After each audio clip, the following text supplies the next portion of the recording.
Marc Aboflan nous a rejoint pour continuer l'émission. Bonsoir Marc. Bonsoir Samuel, bonsoir à tous les téléspectateurs, bonsoir à mon frère.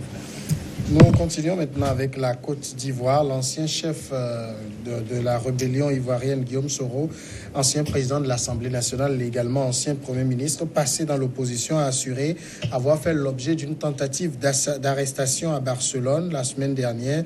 Mais les autorités ivoiriennes ont nié lundi avoir saisi Interpol dans la nuit du 9 au 10 octobre où une escouade d'agents de la police espagnole a vainement tenté de l'arrêter au Palace Hotel de Barcelone. Ces visiteurs affirmaient agir sur la base d'instructions émises par le bureau local d'Interpol.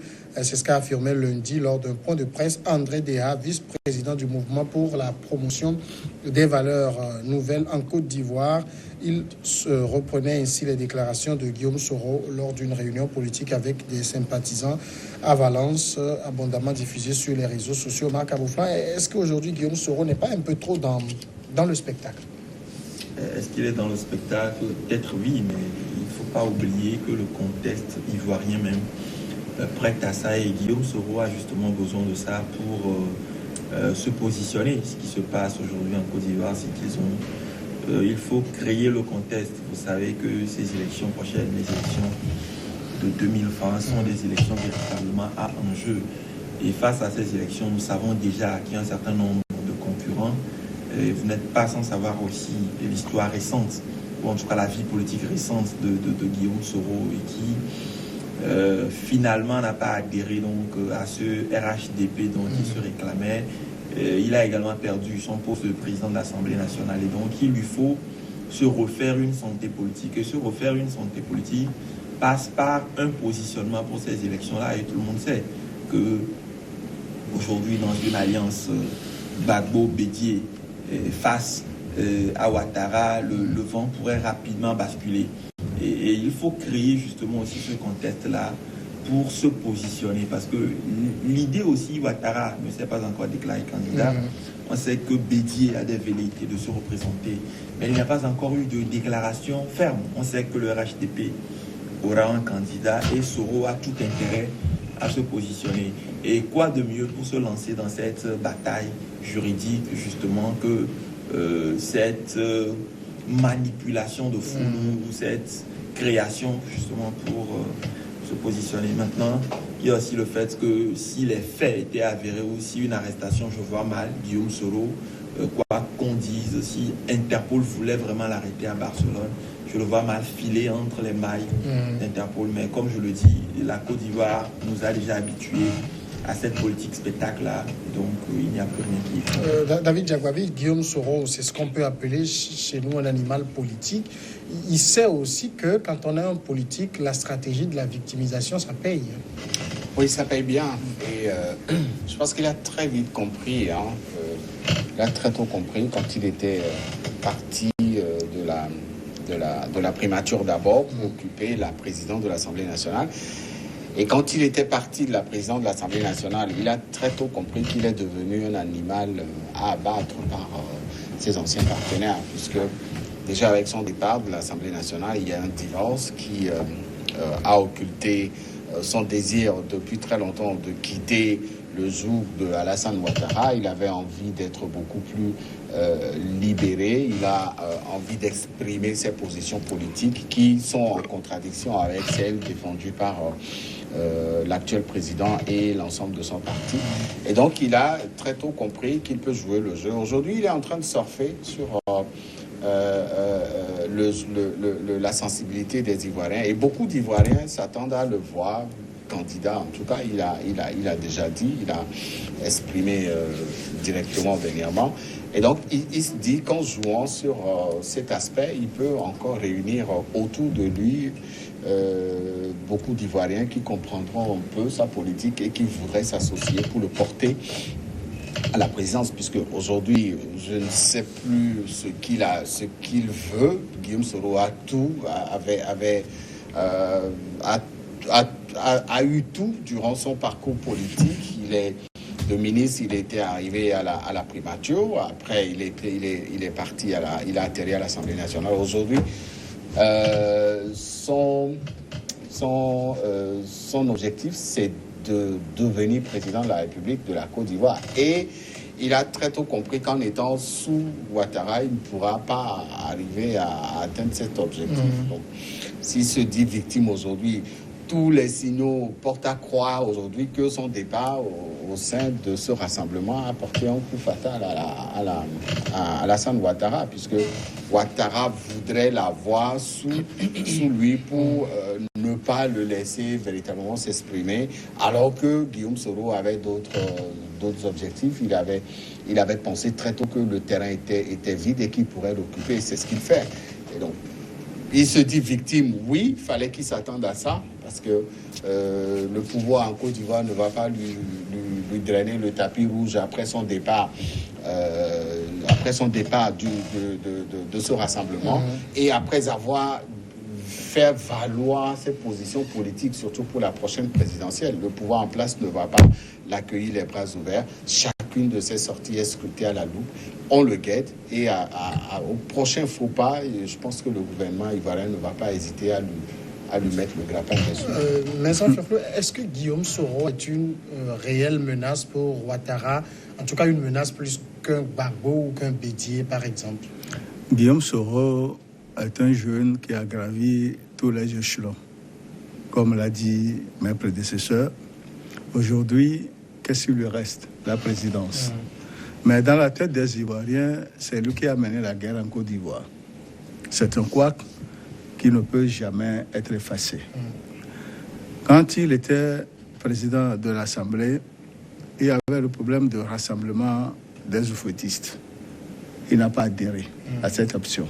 Et depuis lors, son mentor, Alassane Ouattara, lui a demandé de quitter la tête de l'Assemblée. Et c'est ce qui a été fait.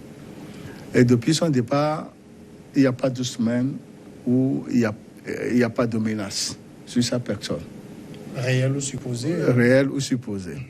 Il voyage, il va en France, dans les pays africains, et la dernière fois, c'était le dimanche dernier, où il a fait une conférence de presse à Paris pour dire qu'en Espagne, à Valence, les gens sont venus taper à sa porte, qu'ils sont de l'Interpol, qu'il est en état d'arrestation. Il s'est défendu, connaissant bien son droit, et il disait même, est-ce qu'on peut faire ça à Zapatero, leur ancien Premier ministre. Ils ont regardé Guillaume et ils l'ont laissé partir. Ce qui est surprenant, c'est que pour ce genre d'intervention de l'Interpol, il y a toujours le siège qui est à Lyon, qui est toujours informé. Mais tel n'a pas été le cas. Si le gouvernement ivoirien fait une déclaration pour dire qu'il n'est pas mêlé de près ou de loin, bon, si Guillaume s'est victimisé, c'est de la politique. Mais tout ce que je sais, c'est que les Ivoiriens disent aujourd'hui que s'il y a guerre en Côte d'Ivoire, c'est lui qui a quitté Gbagbo, son ancien mentor, pour Alassane. Et pour cette guerre où il y a eu des mutilés et des morts. C'est sur sa conscience. Par exemple, Marc Abouflan, Interpol, dans l'hypothèse où Guillaume Soro aurait véritablement reçu la visite d'Interpol, c'est qu'on l'accuserait de quoi? La question est bonne. J'aurais été à cette conférence de presse que j'aurais posé la question moi-même à Guillaume Soro. Vous savez, le contexte ivoirien peut prêter à plusieurs interprétations. Et quand on prend la scène que seul Soro décrit aujourd'hui, il n'y a aucune thèse pour corroborer ou aucune autre version pour corroborer la supposée arrestation que décrit Guillaume Soro. Et puis, chose tout à fait bizarre, la France est le siège international d'Interpol. Et je ne comprends pas comment, pour une saisine d'Interpol, Guillaume Soro ne soit pas inquiété en France, puisque c'est à Valence qu'il a fait. Puisque c'est en France qu'il a fait cette conférence de presse, et qu'il soit plutôt inquiété en Espagne. Maintenant, je ne sais pas, la Côte d'Ivoire pourrait, en vertu des accords de défense et de coopération militaire qui existent entre la Côte d'Ivoire et l'Espagne, faire appel encore à l'Espagne. Mais je pense, comme je le dis, que Guillaume Soro est dans une stratégie. C'est un animal politique qui veut construire son futur politique. Parce que, comme le soulignait tout à l'heure David, Guillaume Soro, c'est quelqu'un qui a tout eu sauf la présidence. Et ses mentors ont raison. Si Alassane Ouattara avait accepté de le garder comme dauphin naturel au sein du RHDP, je pense que cette alliance n'aurait pas volé en éclats. Maintenant, quoi qu'on dise, Fiocul le soulignait tout à l'heure, Guillaume Soro est un ancien chef de guerre.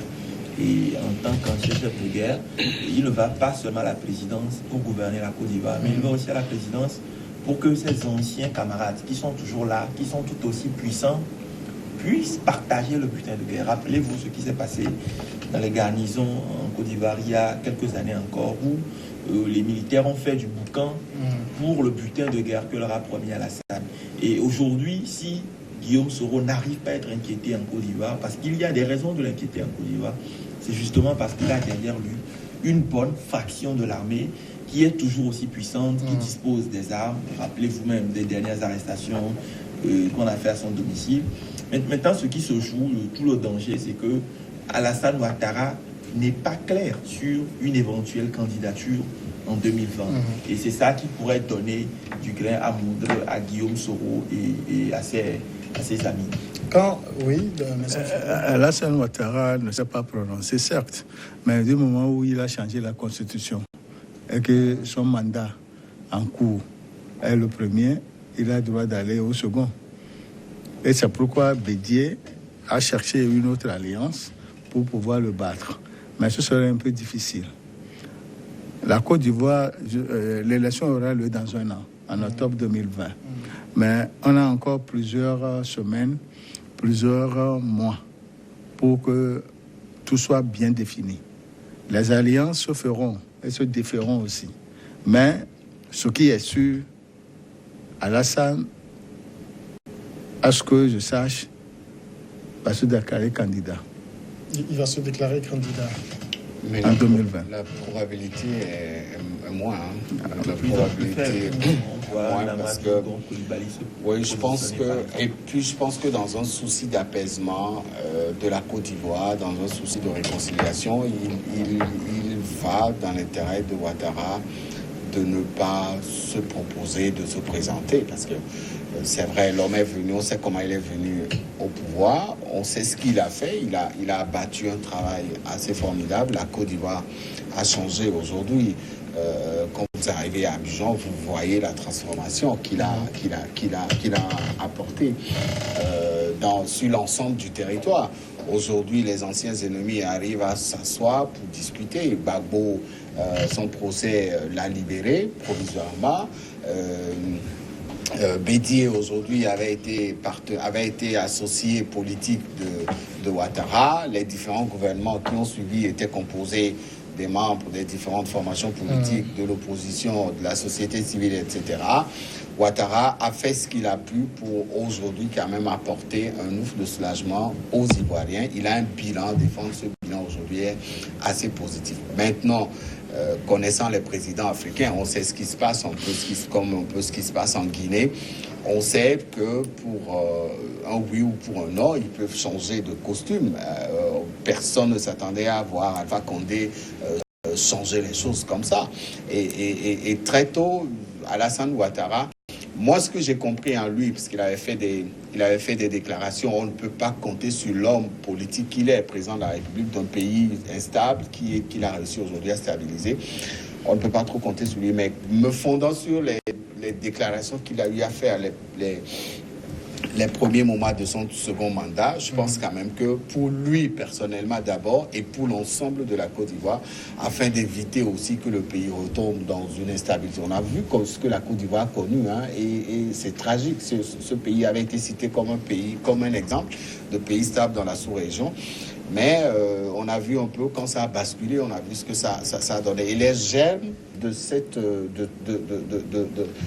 situation tragique que le pays a traversée sont encore restés vivaces dans l'esprit de beaucoup d'Ivoiriens. Et beaucoup attendent 2020 pour dire merci à Ouattara.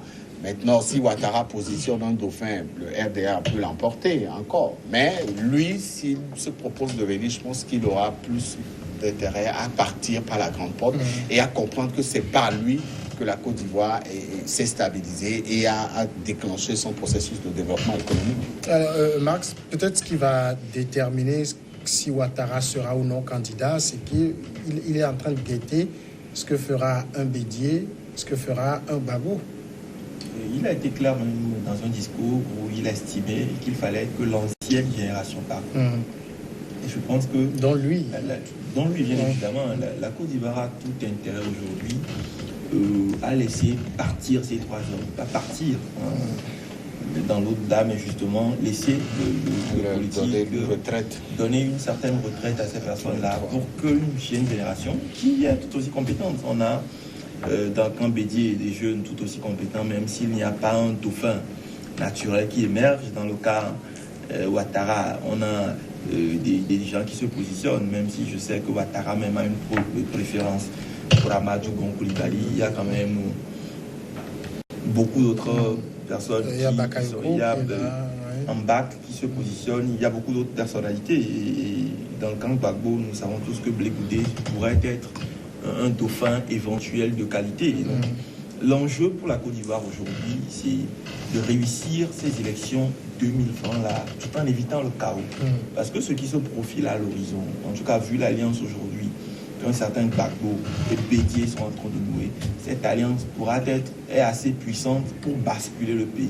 Il ne faut pas oublier que ces dernières années, le RHDP dans sa version actualisée, dans sa version actuelle, est de plus en plus puissante aussi, parce que au-delà de l'aspect développement économique de la Côte d'Ivoire, développement d'Abidjan, il y a un certain nombre de chantiers qui sont passés dans les mains des cadres du RHDP et donc qui sont aujourd'hui des puissances financières qui pourront faire face à une alliance croisée Soro, Gbagbo et Bédié.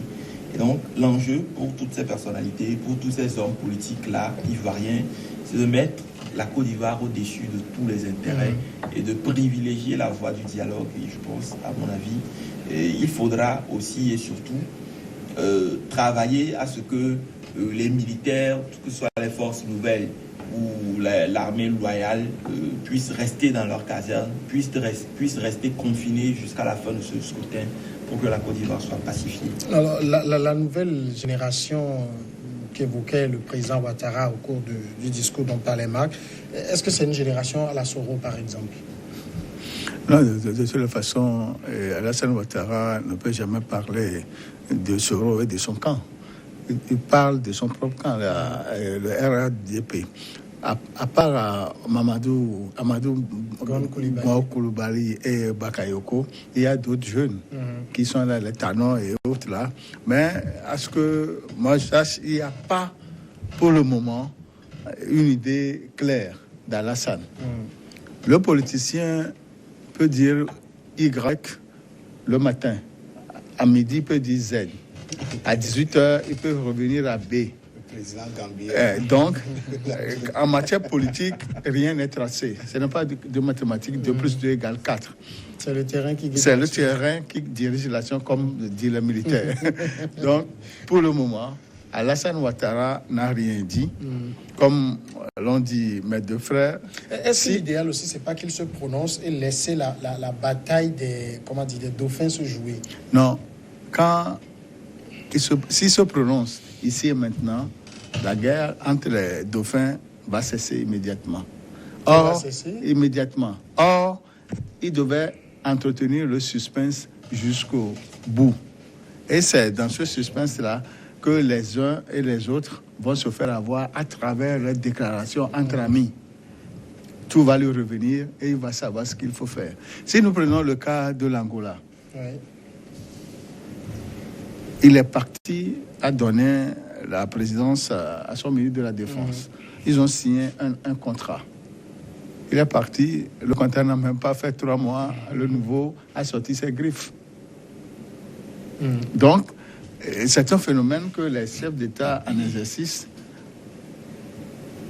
doivent prendre au sérieux. Mais moi, je pense que cette stratégie est très dangereuse. S'il faut attendre les derniers moments pour choisir un dauphin ou pour porter son choix sur un de ces dauphins, je pense que c'est un peu dangereux parce que déjà, pour en arriver là, il y aura une très forte guerre qui va opposer ces dauphins en interne. Ailleurs, ça se fait mieux. Vous savez, si Alassane Ouattara aujourd'hui, je suis parfaitement d'accord avec toi quand tu dis s'il se prononce, s'il choisit s'il porte son choix soit en dauphin, la guerre en interne, c'est oui. Et ça permettra aussi de préparer celui qui pourra lui succéder. Aujourd'hui, on ne parlera pas d'Alassane Ouattara, mais on parle du bilan du RDR. Et quel que soit le candidat qui va être, quel que soit le candidat qui va être positionné par le Rassemblement des Oufouettistes, ce candidat portera le bilan de Ouattara. On sait ce qui se passe dans l'équipe, dans la famille politique de Ouattara. Aujourd'hui, c'est des jeunes loups qui se sont dit le patron va démissionner, va partir en retraite. Oui. Nous sommes prêts, nous avons la compétence nécessaire pour le remplacer. Et dans sa propre famille politique, il y a des guerres qui se font aujourd'hui. Ça se fait du côté de Bédi aussi, ça se fait du côté de Gbagbo également. Alors, si cette guerre continue, ça risque de fragiliser toutes ses compétences. Autant à un an de ces élections, je pense que Alassane Ouattara peut faire la différence s'il se prononce définitivement sur sa candidature prochaine ou non, et s'il porte son choix sur un de ses dauphins, ça permettra de réunir les militants, les sympathisants de ce rassemblement des Oufouettistes essentiels qui sont prônés par cette formation et porter les voix de ces militants. Et les réactions de ceux-là qui vont s'opposer à ce choix? Oui, c'est une famille politique. Et dans les familles politiques, à chaque fois, il y a des luttes intestines, il y a toujours des clans. Et c'est ces genres de clans qui font vivre le parti. Alors, ici, si on en revient un peu à Guillaume Soro lui-même, il n'a pas encore déclaré ses intentions, mais on le voit dans ses agissements. Mais il a dit, il a déjà dit qu'il est candidat en 2020. À la conférence dernière à Valence, il a dit...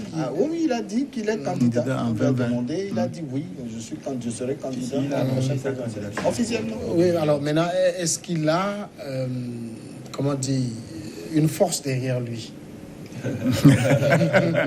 Vous-même, vous venez de dire que c'est un ancien chef de guerre. Ouais, non, et que ces éléments sont dans les forces armées ivoiriennes. Guillaume Soro. Vous savez, Guillaume Soro a tout ce qu'il faut aujourd'hui pour être président. Il a la force des armes, il a une armée constituée, une armée très loyale. Et puis vous avez vu, à chaque fois que Guillaume Soro était menacé, vous avez vu comment ces anciennes forces nouvelles-là ont réagi en bloc dans les camps. Au-delà de ça aussi, il a la puissance, la surface financière aujourd'hui pour faire une bonne campagne, pour allier du monde à lui. Il ne faut pas oublier tous les crimes qui ont été perpétrés pendant la crise post-électorale et qui permettent aujourd'hui à Guillaume Soro d'avoir une assise financière conséquente. Au-delà, Guillaume Soro, c'est aussi un homme de réseau, un homme qui a des soutiens. Aujourd'hui, c'est le premier homme politique sur les réseaux sociaux, ivoirien sur les réseaux sociaux. Et donc, tous ces éléments-là permettent de dire que, au-delà du fait qu'il a une assise financière, il a une popularité relative. Et à chaque fois qu'il y a ces petits couacs-là, vous voyez mobiliser derrière lui tout Korogo. Et puis, au-delà de Korogo, vous voyez des gens se mettre en place rapidement, des mouvements de soutien, des associations de jeunes. Et même aujourd'hui, Guillaume Soro ne monte pas très vite au créneau. Vous avez des universitaires qui soutiennent ces déclarations. Vous avez, en tout cas, je pense que Guillaume Soro est prêt pour passer à l'étape de chef de la magistrature suprême. Maintenant, est-ce que les Ivoiriens vont lui accorder cette confiance? Je pense que là, c'est une question différente. Mais il le sait lui-même. Hein. Il le sait lui-même que c'est son ordre qui a sonné. Personne ne l'a forcé à quitter l'Assemblée nationale. Hein. Il a décidé de partir suite à un désaccord. Il est parti calmement. Il sait qu'en partant, il peut mobiliser les ressources nécessaires pour monter maintenant sur le fauteuil présidentiel. Il sait aussi qu'il y a son passé qui est très lourd. Oui, mais ce passé fait de lui un homme très connu et très adulé en Côte d'Ivoire aujourd'hui. On a vu ces différents bilans quand il était à la primature et à l'Assemblée nationale. D'accord. La pause et nous revenons après pour la seconde partie.